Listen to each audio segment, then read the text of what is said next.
এরা অবৈধ।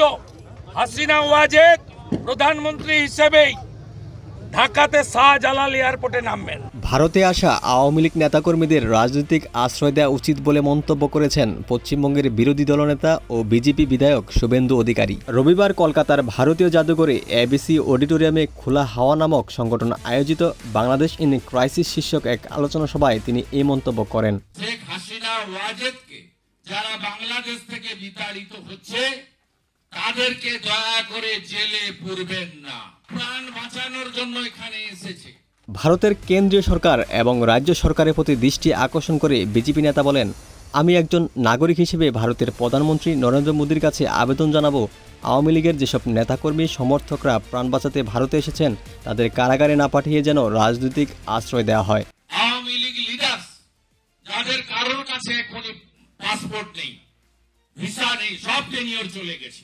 শুভেন্দু অধিকারী বলেন, হিন্দু বৌদ্ধ সহ বাংলাদেশে যেসব সংখ্যালঘু মানুষরা রয়েছেন তাদের ক্ষেত্রে এবং আওয়ামী লীগের যারা পরিচিত মানুষ তাদেরকে ভারতের রাজনৈতিক আশ্রয় দেওয়া উচিত, কারণ এরা কেউ রোহিঙ্গা, মুসলিম, উগ্রপন্থী বা সন্ত্রাসী নয়।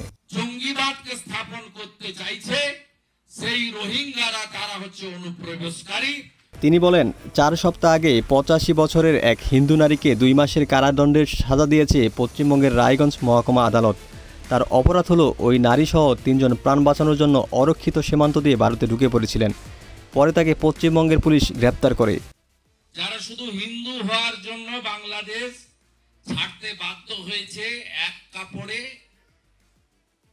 নিজেদের ধন সম্পদ সব ফেলে রেখে দিয়ে শুধু প্রাণটা বাঁচানোর জন্য।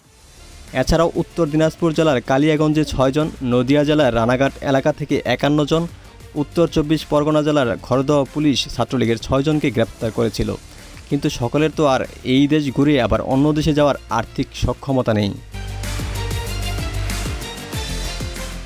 বিজেপি বিধায়ক বলেন, এই রাজ্যে আশ্রয়কারী রোহিঙ্গা মুসলিমদের গ্রেপ্তার করা হয় না। জাভেদ মুন্সি, জাত শেখের মতো জঙ্গিদের অন্য রাজ্য থেকে পুলিশ এসে গ্রেপ্তার করে নিয়ে যায়। আবার সেই রাজ্যে প্রাণ বাঁচাতে অন্য দেশ থেকে রাজনৈতিক কিংবা সাধারণ মানুষ পালিয়ে এসে আশ্রয় নিলে রাজ্য পুলিশের হাতে গ্রেপ্তার হতে হয়। তাই এই বিষয়টি নিয়ে রাজ্য সরকার এবং কেন্দ্র সরকারের উভয়েরই দৃষ্টিপাত করা উচিত। একই অনুষ্ঠানে উপস্থিত থেকে শুভেন্দুর বক্তব্যকে সমর্থন জানিয়ে সাবেক ভারতীয় হাই কমিশনার বিনা সিকরি বলেন, অতীতে বাংলাদেশ থেকে যেসব শরণার্থী ভারতে এসেছেন তাদের এদেশে আশ্রয় দেওয়া হয়েছে। সেভাবেই বর্তমানেও যদি এরকম পরিস্থিতি হয় এবং ভারত সরকারের কাছে তারা আর্জি জানায়, তবে সরকারের সহায়তা করা উচিত।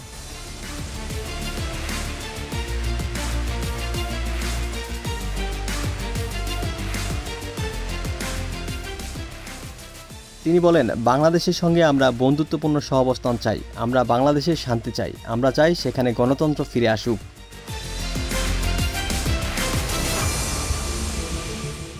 ওমর ফারুক, ঢাকা প্রকাশ।